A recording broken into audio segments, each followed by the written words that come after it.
Shalom, hari ini kita akan renungkan kitab Imamah pasal 14, teksnya ayat 1 sampai 20, dan sudah dibagi dua paragraf. Paragraf yang pertama ayat 1 sampai 9, ketika seorang yang sakit kusta disembuhkan, dia akan melakukan proses untuk pentahiran. Paragraf yang kedua ayat 10 sampai 20, pada hari 8, orang yang ditahirkan akan mempersembahkan korban penghapus dosa, korban penebus salah, dan korban bakaran.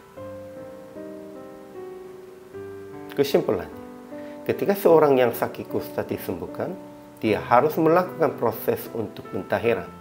Imam akan pergi ke luar perkemahan untuk periksanya. Kemudian akan perintahkan kepada orang yang disembuh, akan diambil 2 ekor burung yang tidak haram, kayu aras, kain kirmisi, dan hisop. Kemudian seekor burung disembelih di atas belanga tanah berisi air mengalirnya, tetapi burung yang masih hidup diambil bersama-sama dengan kayu aras, kain kirmiji, dan hisop, lalu dicelupkan ke dalam darah burung yang sudah disembelih. Kemudian ia harus memercik 7 kali kepada orang yang akan ditahirkan dari kusta. Kemudian burung yang hidup itu dilepaskan ke padang. Dengan demikian, mentahirkan dia. Orang yang ditahirkan akan mencuci pakaiannya, mencukur seluruh lambungnya, dan membasuh tubuhnya dengan air. Setelah 7 hari lamanya, dia mempersembahkan korban penghapus dosa, korban penebus salah, dan korban bakaran. Maka ia menjadi tahir. Ajaran tentang Allahnya, Tuhan berfirman kepada Musa mengenai hukum tentang orang yang sakit kusta pada hari pentahirannya. Itu artinya Tuhan bukan hanya mengecualikan mereka yang sakit. Kalau mereka sembuh, mereka pun juga harus diterima lagi. Itulah hukum Tuhannya. Ajaran tentang manusianya. Pertama, imam harus pergi ke luar perkemahan untuk periksa orang kusta yang telah sembuh daripadanya.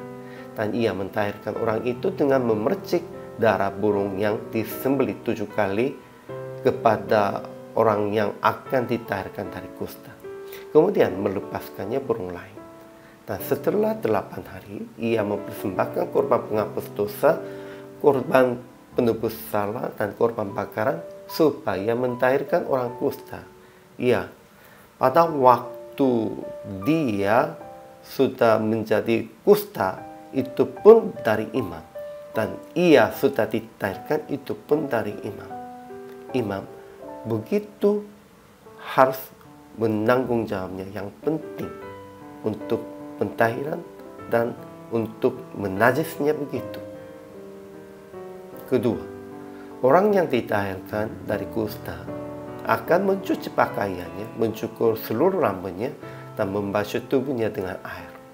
Kemudian, pada hari ke-8, ia akan mengambil 2 ekor domba jantan, seekor domba betina berumur setahun, 3/10 epa tepung diolah dengan minyak sebagai korban sajian, serta 1 log minyak, supaya mempersembahkan untuk tahir.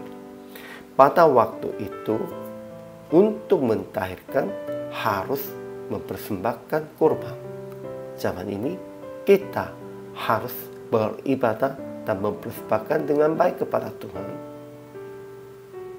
Jadi aplikasi hari ini, pertama, hamba Tuhan harus pergi kemanapun supaya melihat dan memelihara orang-orang dalam kesulitan, orang-orang sakit pun.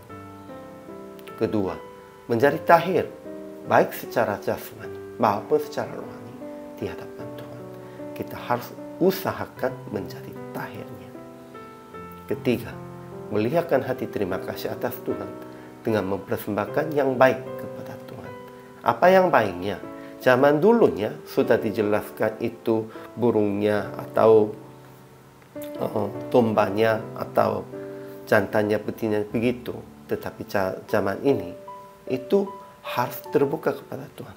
Apa yang baik kepada Tuhan sesuai dengan hati, harus melihatkan hati terima kasih.